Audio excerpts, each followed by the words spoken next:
The NBA, no matter what happens, will never be short on the entertainment factor, and trade rumors are usually in the center of those things. There are a lot of guys this season who have been on the trading block for some time already, and we're going to discuss that today. Before anything else, what's up guys? Welcome to Pacific Hoops. My name is Nico, and for this video, I'll be sharing with you guys the 9 NBA players who will likely be traded next season. I'm sure I'll be missing out on some guys on this list, so feel free to comment them down below and tell me why. The one with the best comment gets a mention in the beginning of my next video. As many as are needed! Consider subscribing as well, since I love making anything NBA related, and it's the best I can do for you guys while we're all stuck at home. Anyway, let's kick off this ranking. At number 9, we'll start off with Buddy Love, Hield. If you take a look at his numbers, Hield is actually doing well for the Sacramento Kings this year, even though some of his stats this year are a bit down compared to last season.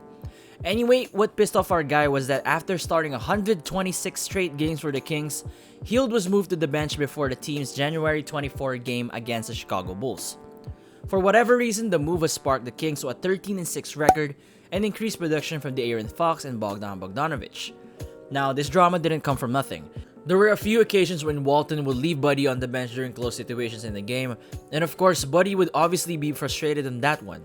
I actually found a clip here wherein the fan was calling Luke Walton an idiot for benching Hield. Points, and if he makes one, the game's over. It's been a heck of a game for the Sacramento Kings. Beal, as we said, we know he can make those shots. He has. Buddy, I thought, was playing a good game, and we were going to get him back in there. And then Bowie started, really turning it on, and that group that was out there was really in a good rhythm. Shut up, bitch! After signing a 4-year extension in the $100 million range this summer, Hield was expected to be a key contributor in the potential playoff run for the Sacramento Kings, but instead they fell all the way to 11 in the West. Not exactly the expectation the front office expected when they re-signed Buddy.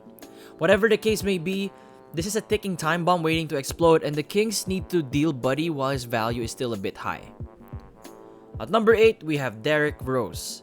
You just need to give it up to Rose. He may no longer be an MVP caliber player, but it's definitely not a surprise why he's receiving interest from legitimate title contenders like the Los Angeles Lakers. Rose remains a very reliable scoring option and would immediately address a lot of contenders' needs of another playmaker and instant shot creator.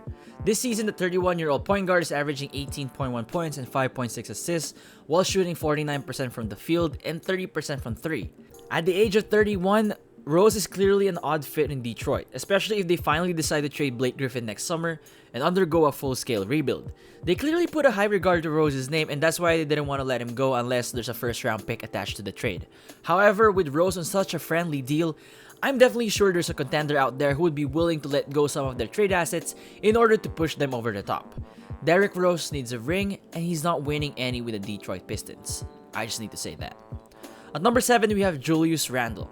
At first glance, you would think that Randle is posting good to great numbers for the Knicks. But since it's New York we're talking about here, you're definitely wrong on that one. Safe to say he's just thinking about his stats whenever I would stumble upon a Knicks game. There are already numerous reports when RJ Barrett and almost all of his teammates are thinking that he's a ball hog. How in the world is that beneficial for your team? Anytime you give Julius Randle the green light as your number 1 option, you just gotta take the L for the day and move on to the next game. Play, let it rip. Let's fight an epic battle. Face off. Play, let it rip. What the fuck am I looking at? Any team that tries to trade for him should be aware of the things he does on the court. Sure, there are a few positives from his game, such as being a good defensive player when he gets inside the paint, but there should be a good system that keeps him in check. He's best suited for a team that has a lot of veterans or alpha dogs. Or maybe a 6-man. I just want the Knicks to trade him. Although only the Charlotte Hornets and Oklahoma City Thunder are interested in him at the moment, so I hope those teams think about what they're doing before pulling the trigger. At number 6, we have Andre Drummond. This season, he posted averages of 17.7 points, 15.2 rebounds, and 1.8 blocks a night. Even his free throws have improved as he's shooting over 60% from the charity stripe. It also appears that with Cleveland, he has the freedom to let it fly from deep. He only made 15 threes for his career, wherein 4 of those shots came from his 8 games with the Cavs. To be honest, I'm a bit hopeful that he becomes consistent from deep. Going into his game, I'm concerned with this one thing. Andre Drummond has turned the ball over in every fashion you can imagine.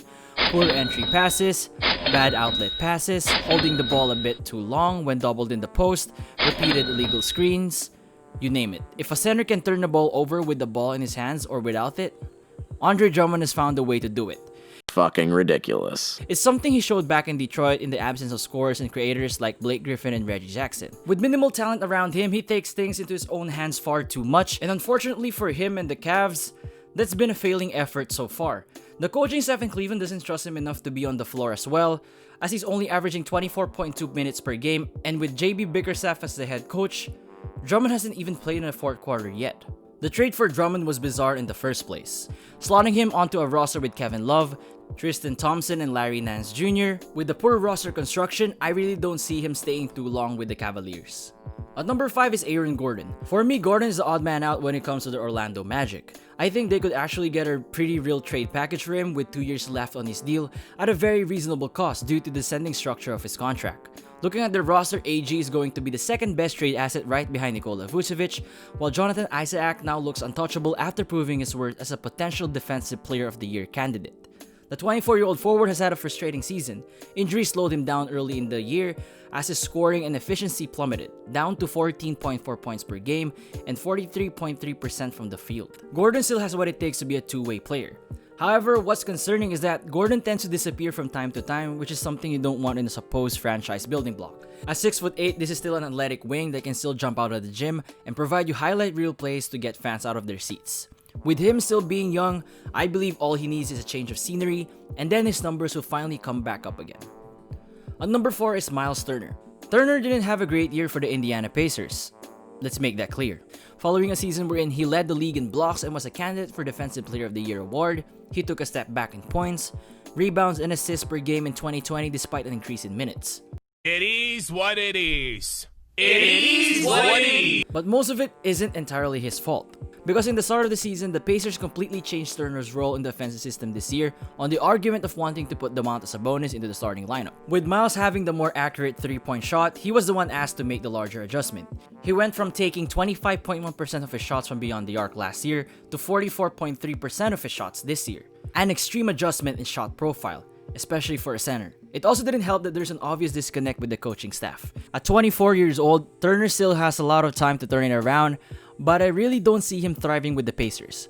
Lots of teams know about his situation and expect the trade rumors to heat up even more next year. At number 3 is Kevin Love. Love, of course, has been a subject of trade rumors seemingly from the moment he arrived in Cleveland. The speculation only heated up once LeBron left, even after Love signed an extension with the Cavaliers. Over the last 2 seasons, particularly since the firing of Tyronn Lue, Love has made little sense on Cleveland's roster. He's the only player on the team over 30 years old, and yet he signed through 2023. While his contract is fairly reasonable in the normal world, Love's remaining salary could become a problem in the post-pandemic NBA. He's set to earn an average of $30 million, and with Love approaching his mid-30s, it will be hard to move that salary. But with his skill set of being a great rebounder, leader, Shot clock at 2. What is happening? okay, maybe just an okay leader, and a reliable 3-point shooter, a team like the Portland Trail Blazers would be perfect for him since he can complement the inside game of Yusuf Nurkic, and of course, Damian Lillard and CJ McCollum. It's not too late for the Cavs to trade him, and next year should be that season if they still want to get a good haul in exchange for his services. At number 2, we got Chris Paul. Just when it seemed like we're going to see a big regression from CP3, he reminded people this season that he's still capable of playing at an elite level. Prior to the suspension of the NBA season, Paul had appeared in 63 out of OKC's 64 games and averaged 17.7 points, 6.8 assists, 4.9 rebounds, while shooting 48.9% from the floor.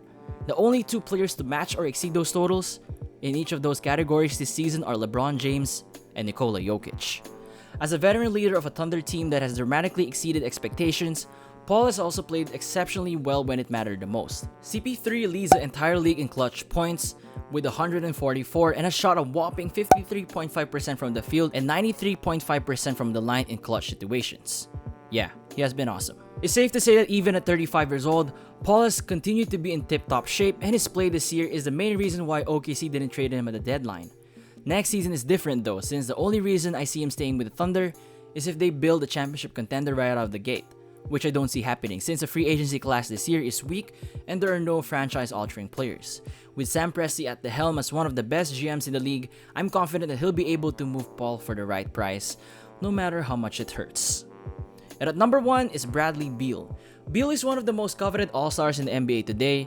In fact, the Brooklyn Nets have internally discussed avenues to acquire Wizards guard Bradley Beal, according to Stefan Bondi of the New York Daily News. With the championship being wide open as it has ever been, it's understandable that the Nets want to form a big three of their own with Kevin Durant and Kyrie Irving already in the squad. In order for this to happen though, the Nets will have to match salaries for any trade, with Beal earning roughly $29 million next season. Assuming Kevin Durant and Kyrie Irving are off limits, of course, the Nets' best assets are Spencer Dinwiddie with $11.5 million, Caris LeVert at $16.2 million, and Jarrett Allen at $3.9 million. Beal, at just 26 years old, is just about to hit his prime and was named an All-Star in the 2017-18 and 2018-2019 season. His numbers have been insane this year, and he should be the perfect overqualified third star for this Brooklyn team. This is a win-win trade for both teams, and I hope this happens next season. Let me know in the comments below if you have any other players in mind who you think would be traded next year. Don't forget to drop a like if you want the NBA to come back soon. And as always, consider subscribing and clicking the notification bell icon so that you would be the first one to know whenever I upload a new video. Once again, this is Nico. I'll catch you on the next one. Peace.